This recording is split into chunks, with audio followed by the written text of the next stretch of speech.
ओम शांति। आज 11 अगस्त 2021 की साकार मुरली। आज बाबा ने कहा, मीठे बच्चे, बाप मीठे से मीठे सैकरीन हैं, इसलिए और सब बातें छोड़ उस बाप को याद करो तो मीठी सैकरीन बन जाएंगे। प्रश्न, तुम बाप द्वारा सीमत लेकर अपने अंदर कौन से संस्कार भर रहे हो? उत्तर, भविष्य में बिगर वजीर सारे विश्व पर राज्य करने के। तुम यहाँ आई हो भविष्य राजधानी चलाने की सीमत लेने। बाप तुम्हें ऐसी सीमत दे देते जो आधा कल्प तक कोई की राय लेने की दरकार नहीं। राय उन्हें लेनी पड़ती जिनकी बुद्धि कमजोर हो। गीत है, तुम ही हो माता, तुम ही हो पिता। ओम शांति। मीठे मीठे रूहानी बच्चों ने गीत सुना। यह किसने कहा कि मीठे मीठे रूहानी बच्चे? जरूर रूहानी बाप ही कह सकते हैं। मीठे मीठे रूहानी बच्चे अभी सम्मुख बैठे हैं और बहुत ही प्यार से बाप समझा रहे हैं। अभी तुम जानते हो, शिवाय रूहानी बाप के सर को सुख शांति देने वाला व सर को दुखों से लिबरेट करने वाला दुनिया भर में और कोई नहीं है। इसलिए दुख में बाप को याद करते रहते हैं। तुम बच्चे सम्मुख बैठे हो, जानते हो बाबा हमको सुखधाम का लायक बना रहे हैं। सदा सुखधाम का मालिक बनाने वाले बाप के सम्मुख आए हैं। अभी समझते हैं सम्मुख सुनने और दूर रहकर सुनने में बहुत फर्क है। मधुवन में सुनने आते हो, मधुवन मशहूर है। मधुवन वृंदावन में उन्होंने कृष्ण का चित्र दिखाया है, परंतु कृष्ण तो है नहीं। यहाँ तो निराकार बाप तुम बच्चों से मिलते हैं। तुम्हें स्वयं को घड़ी घड़ी आत्मा निश्चय करना है। मैं आत्मा बाप से वर्षा ले रही हूँ। सारे कल्प में यह एक ही समय आता है। यह कल्प का सुहावना संगम युग है। इनका नाम रखा है पुरुषोत्तम। यही संगम युग है जिसमें सब मनुष्य मात्र उत्तम बनते हैं। अभी तो सभी मनुष्य मात्र की आत्मा तमो प्रधान है, जो फिर सतो प्रधान बनती है। सतो प्रधान है तो मनुष्य उत्तम होते हैं। तमो प्रधान होने से मनुष्य भी कनिष्ठ बनते हैं। तो आत्माओं को बाप बैठ सम्मुख समझाते हैं। सारा पाठ आत्मा ही बजाती है, न कि शरीर। आत्मा और शरीर जब दोनों का मेल होता है तो पाठ बजता है। तुम्हारी बुद्धि में आ गया है कि हम आत्मा असूल में निराकारी दुनिया व शांति धाम में रहने वाली है। यह किसको भी पता नहीं है, न खुद समझते न समझा सकते हैं। तुम्हारी बुद्धि का ताला अब खुला है। तुम समझते हो बरोबर आत्माएं परम धाम में रहती है। वह इनकॉर्पोरियल वर्ल्ड और यह है कॉर्पोरियल वर्ल्ड। यहाँ हम सब आत्माएं एक्टर्स पाठधारी हैं। पहले पहले हम पाठ बजाने आते हैं, फिर नंबर वार आते जाते हैं। सभी एक्टर्स इकट्ठे नहीं आ जाते, भिन्न भिन्न प्रकार के एक्टर्स आते जाते हैं। सब इकट्ठे तब होते हैं जब नाटक पूरा होता है। अभी तुमको पहचान मिली है। आत्मा असल शांति धाम की रहवासी है। यह आती है पाठ बजाने। बाप सारा समय पाठ बजाने नहीं आते। हम ही पाठ बजाते बजाते तमो प्रधान बन जाते हैं। अभी तुम बच्चों को सम्मुख सुनने से बड़ा मजा आता है।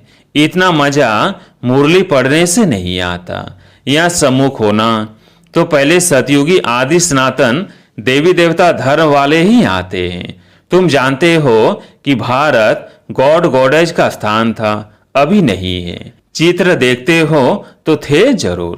पहले पहले हम देवी देवता थे। अपने पाठ को तो याद करेंगे कि भूल जाएंगे। बाप कहते हैं तुमने यह पाठ बजाया है, यह ड्रामा है। नई दुनिया सो फिर पुरानी होती है। पहले पहले ऊपर से जो आत्माएं आती हैं वो गोल्डन एज में आती हैं। यह सब बातें अभी तुम्हारी बुद्धि में हैं। सतयुग आदि में तुम ही आए थे पाठ बजाने। तुम विश्व के मालिक महाराजा महारानी थे। तुम्हारी राजधानी थी। अभी तो राजधानी है नहीं। अब तुम सीख रहे हो हम राजा ही कैसे चलाएंगे। वहाँ वजीर होते नहीं। राय देने वाले की दरकार नहीं। वो तो श्रीमत द्वारा श्रेष्ठ श्रेष्ठ बन जाते हैं, फिर उनको दूसरे कोई से राय लेने की दरकार नहीं रहती। अगर कोई से राय लें तो समझा जाएगा इनकी बुद्धि कमजोर है। अभी जो श्रीमत मिलती है वह सतयुग में भी कायम रहती है। अब तुम्हारी आत्मा फ्रेश हो रही है। अभी तुम बच्चों को देही अभिमानी बनना है। शांति धाम से आकर यहाँ तुम टॉकी बने हो। टॉकी होने बिगर कर्म हो न सके। यह बड़ी समझने की बातें हैं। जैसे बाप में सारा ज्ञान है वैसे तुम्हारी आत्मा में भी अब ज्ञान है। आत्मा कहती है हम एक शरीर छोड़ संस्कार अनुसार फिर दूसरा लेता हूँ। पुनर्जन्म भी जरूर होता है। आत्मा को जो भी पाठ मिला है वह बजाती रहती है और संस्कारों अनुसार दूसरा जन्म लेती रहती है। आत्मा की दिन प्रतिदिन प्यूरिटी की डिग्री कम होती जाती है।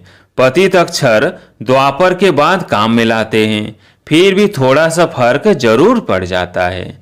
तुम नया मकान बनाओ, 1 मास के बाद कुछ फर्क जरूर पड़ेगा। अभी तुम समझते हो बाबा हमको वर्षा देते हैं। बाप कहते हैं हम आए हैं तुम बच्चों को वर्षा देने। जितना जो पुरुषार्थ करेंगे उतना पद पाएंगे। बाप के पास कोई फर्क नहीं है। बाप जानते हैं हम आत्माओं को पढ़ाते हैं। आत्मा हर एक अपने लिए पुरुषार्थ करती है। मेल फीमेल की दृष्टि यहाँ नहीं रहती। तुम सब बच्चे बेहद बाप से वर्षा ले रहे हो। सभी आत्माएं ब्रदर्स हैं जिनको बाप पढ़ाते हैं, वर्षा देते हैं। बाप ही रूहानी बच्चों से बात करते हैं कि हे लाडले मीठे सिकिलधे बच्चों, तुम बहुत समय पाठ बजाते बजाते अब फिर आकर मिले हो अपना वर्षा लेने। यह भी ड्रामा में नूंद है। शुरू से लेकर पाठ बंधा हुआ है। तुम एक्टर्स पाठ बजाते एक्ट करते रहते हो।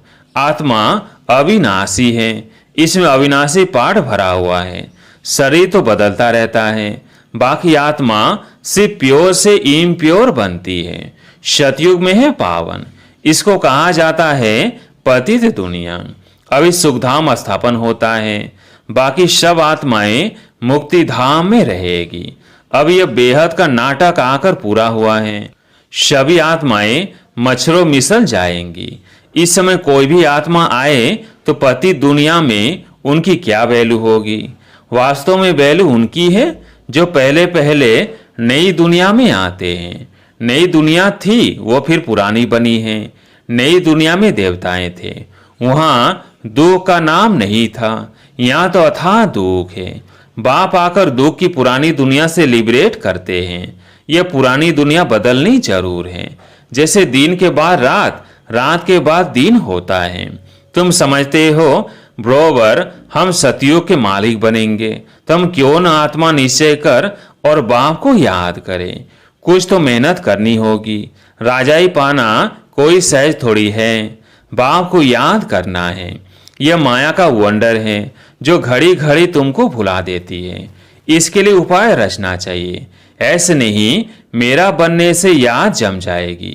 बाकी पुरुषार्थ क्या करेंगे? नहीं, जब तक जीना है पुरुषार्थ करना है, ज्ञान अमृत पीते रहना है। यह भी समझते हो हमारा यह अंतिम जन्म है।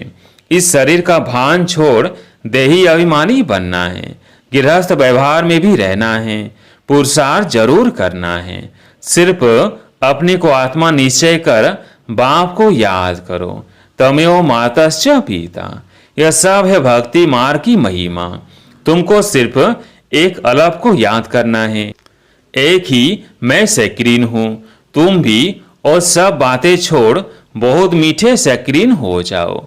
अभी तुम्हारी आत्मा तमो प्रधान बनी है। उनको सतो प्रधान बनाने लिए याद की यात्रा में रहो। सबको यही बताओ, बाप से सुख का बरसा लो। सुख होता ही है सतयुग में। सुखधाम स्थापन करने वाला बाप है। बाप को याद करना है बहुत सहज, परंतु माया का ऑपोजिशन बहुत है। इसलिए कोशिश कर मुझे याद करो तो खाद निकल जाएगी।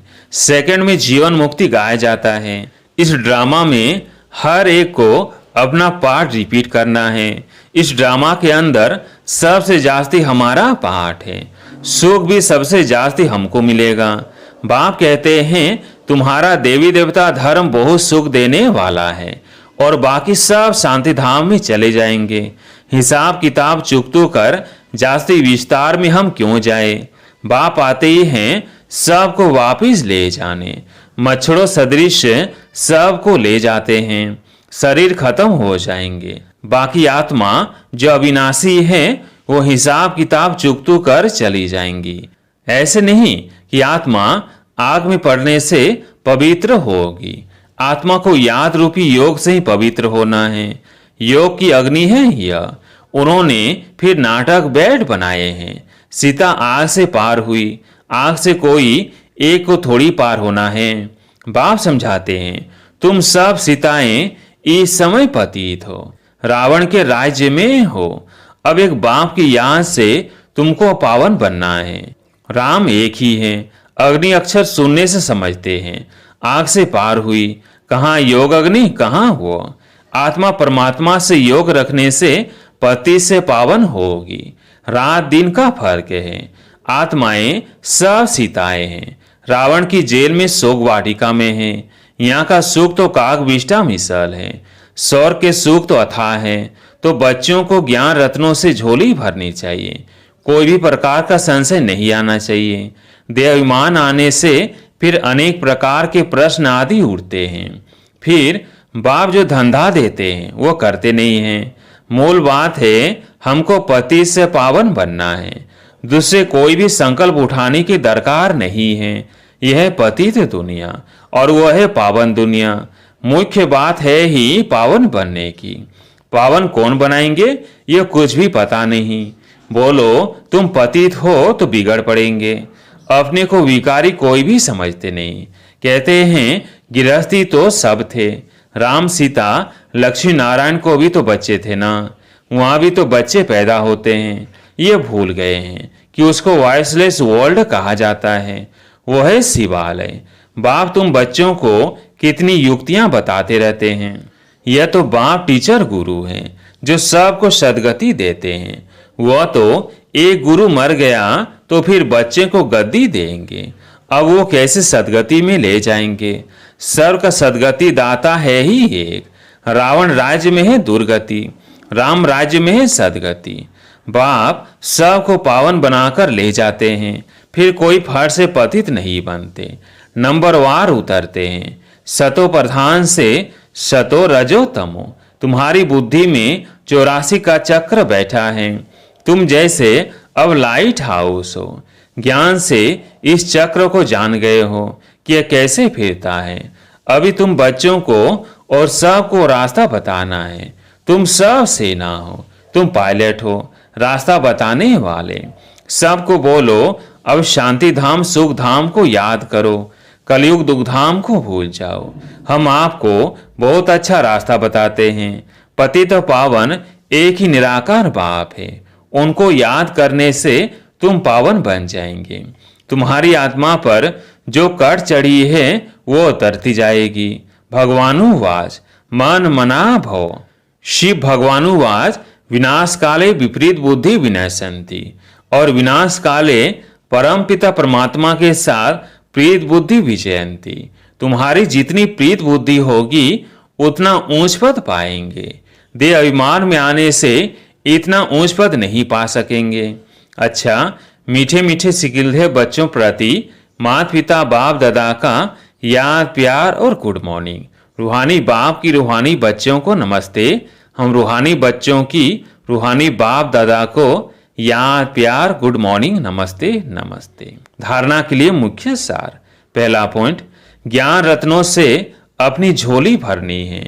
किसी भी प्रकार का संशय नहीं उठाना है। जितना हो सके बाप को याद करने का पुरुषार्थ कर पावन बनना है। बाकी प्रश्नों में नहीं जाना है। दूसरा पॉइंट, एक बाप से सच्ची प्रीत रख बाप समान मीठी सैकरीन बनना है। आज प्यारी मीठे बाबा का वरदान, हर एक की राय को रिगार्ड दे। विश्व द्वारा रिगार्ड प्राप्त करने वाले बालक सो मालिक भव। हर एक की राय को रिगार्ड दे। विश्व द्वारा रिगार्ड प्राप्त करने वाले बालक सो मालिक भव। चाहे कोई छोटा हो या बड़ा, आप हर एक की राय को रिगार्ड जरूर दो, क्योंकि कोई की भी राय को ठुकराना गोया अपने आप को ठुकराना है। इसलिए यदि किसी के व्यर्थ को कट भी करना है तो पहले उसे रिगार्ड दो, सम्मान दे फिर शिक्षा दो। यह भी तरीका है। जब ऐसे रिगार्ड देने के संस्कार भर जाएंगे तो विश्व से आपको रिगार्ड मिलेगा। इसके लिए बालक सो मालिक, मालिक सो बालक बनो। बुद्धि बेहद में शुभ कल्याण की भावना से संपन्न हो। स्लोगन: मस्तक पर सदा 7 की स्मृति का तिलक लगाना यही सुहाग की निशानी है। मस्तक पर सदा 7 की स्मृति का तिलक लगाना यही सुहाग की निशानी है। अच्छा, ओम शांति।